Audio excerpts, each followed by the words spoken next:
একটা মানুষ তখনই অনেক কষ্ট পায় যখন তার আপন মানুষটা তাকে মিথ্যা কথা বলে এবং তার সত্যতা আপনি জানেন। এমন কিছু কিছু মিথ্যাবাদী আছে যারা কসম খেয়েও মিথ্যা কথা বলে। এসব আরো বেশি কষ্ট দেয়। আমার এই ভিডিওটা করার উদ্দেশ্য হচ্ছে এই মিথ্যাবাদীগুলোকে কিভাবে আপনি ক্যাচ করবেন, কিভাবে আপনি ধরবেন।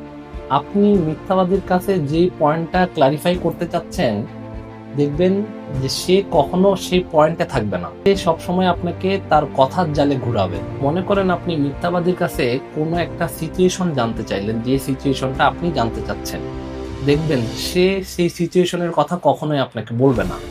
সে কি করবে, সেই সিচুয়েশনের আগে আর পরের ঘটনা সবসময় কন্টিনিউয়াসলি আপনার কাছে বলতে থাকবে। সে মেইন পয়েন্টে কখনো যাইতে পারবে না। আর এই মিথ্যাবাদী যদি আপনার চোখের সামনে থাকে, তাহলে একটা বিষয় সবসময় খেয়াল করবেন, সে আপনার চোখে চোখ রাখে, কখনো কথা বলতে পারবে না। মনে করেন হ্যাঁ, সে একটা কনফিডেন্ট নিয়ে সে মিথ্যা কথা বলতেছে আপনাকে, একটা জিনিস খেয়াল করবেন, তার চোখের যে পাপড়িগুলো আছে সেটা আপ ডাউন করবে বেশি বেশি, মানে ব্লিং ব্লিং করবে। তখনই আপনি বুঝতে পারবেন যে সেই মানুষটা আপনাকে মিথ্যা কথা বলতেছে। মিথ্যাবাদীদের আরেকটা বৈশিষ্ট্য হচ্ছে, তারা নর্মালি যেইভাবে কথা বলে, মিথ্যা বলার সময় তারা ঠিক সেইভাবে কথা বলে না।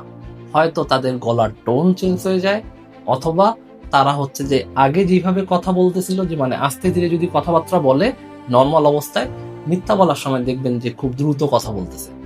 আপনার আপন মানুষটা যদি মিথ্যাবাদী হয়, তাহলে আপনার সাথে একটা জিনিস অবশ্যই ঘটবে। সেটা হচ্ছে কি, আপনি আপনার আপন মানুষটাকে মিথ্যাবাদী বললেন, আপনি এভিডেন্স সহ মিথ্যাবাদী বললেন, সে কি করবে, তৎক্ষণাৎ আপনাকে কোনো একটা কারণ দিয়ে, কোনো একটা কারণে আপনাকে দোষারোপ করবে।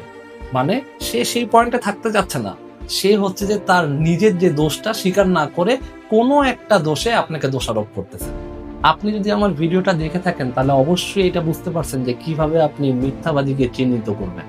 আমার এই ভিডিওটা করার উদ্দেশ্য হচ্ছে যে এই মিথ্যাবাদীরা যারা কসম খেয়ে মিথ্যা কথা বলে, যারা আপন মানুষ, যারা সবসময় আমাদের সাথে মিশে মিথ্যা কথা বলে আমাদের ক্ষতি করার চেষ্টা করে, এসব মানুষ থেকে সাবধান করা।